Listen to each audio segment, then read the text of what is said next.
No. When I saw the trailer for The Electric State, I thought it looked like a generic, gray, straight to streaming action flick. See, this is usually the part where I tell you that it wasn't that, but no, it was. I've said many times before that there are two types of stupid movies: fun stupid and boring stupid, and unfortunately, what we have here is the latter, which was honestly my biggest disappointment. This movie features Mr. Peanut as a war general and has multiple scenes of him giving big motivational speeches to his troops. That shouldn't be boring, and yet this film somehow found a way to make it boring. I'm sure you've heard about the insane budget this movie had, with Netflix spending $320 million on this, which seems like it was mostly due to the overuse of CGI and the abundance of recognizable actors attached to the movie. When I watched The Electric State, I thought it was just boring and by the numbers, and didn't think much of it afterwards. But then I started getting curious about something. This film is based on a book, a particularly popular book, and so I started to wonder how much the book differed from the movie, and soon my indifference toward this movie's poor performance quickly turned to melancholy anger. So allow me to explain as we dive into the sleep-inducing mess that is The Electric State. The story takes place in an alternate version of the 1990s, where robots do everything for humans, which makes them greatly upset and causes them to start a war with mankind led by Mr. Peanut, played by Woody Harrelson. The war ends with humans victorious thanks to the invention of a VR headset, and the robots get banished to a place called the Exclusion Zone. Our main character, Michelle, played by Millie Bobby Brown, is living with a foster parent after her parents and her brother died in a car accident. Soon, Michelle comes across a robot of a cartoon character named Kid Cosmo, who reveals that he is actually her brother piloting a robot. The main bulk of the story follows the two searching for Michelle's brother and coming across multiple obstacles along the way, and meeting new characters such as a war veteran named Keats, played by Chris Pratt, and his robot friend Herman, played by Anthony Mackie. And yes, I am going to say who plays all these characters so that you can understand just how ridiculous this cast is.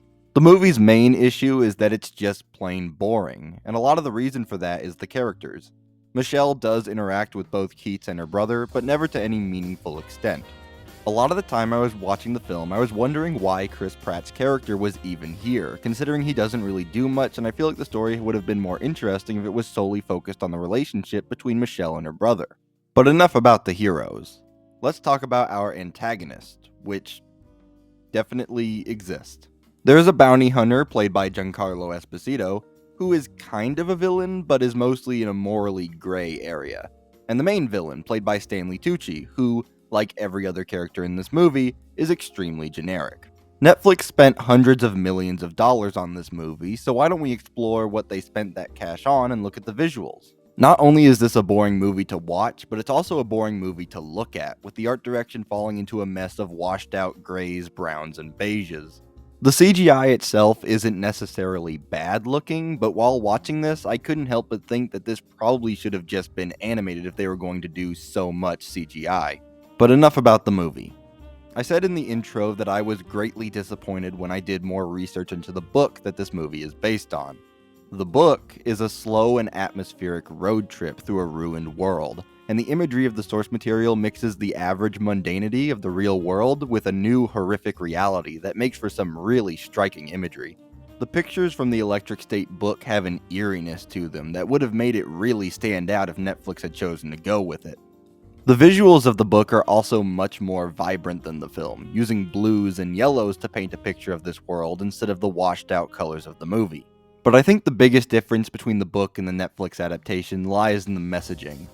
The book was all about the dangers of rampant consumerism and corporate greed, so of course the movie decides to honor that message by having one of its major characters be Mr. freaking Peanut. I haven't mentioned it until now, but this movie was directed by the Russo brothers, which really puts this whole thing into perspective.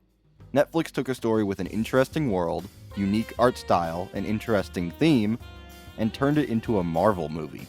In summary, The Electric State is a story that should have set up a really cool movie, but unfortunately this adaptation fell to the very thing it was trying to warn against, and what we're left with is just another film to add to this year's already towering pile of slop. I would actually like to see an accurate adaptation of The Electric State someday, But for now, it seems like Hollywood is incapable of adapting almost anything without messing it up. That's all I got for now. Be sure to like, comment, subscribe, share with your friends, and hit that bell icon to be notified for whenever I make a new video. The next review should be Reacher Season 3, so if you're interested in that, or interested in supporting the channel more, then turn on notifications and check out my other videos. Okay, that's it. Bye.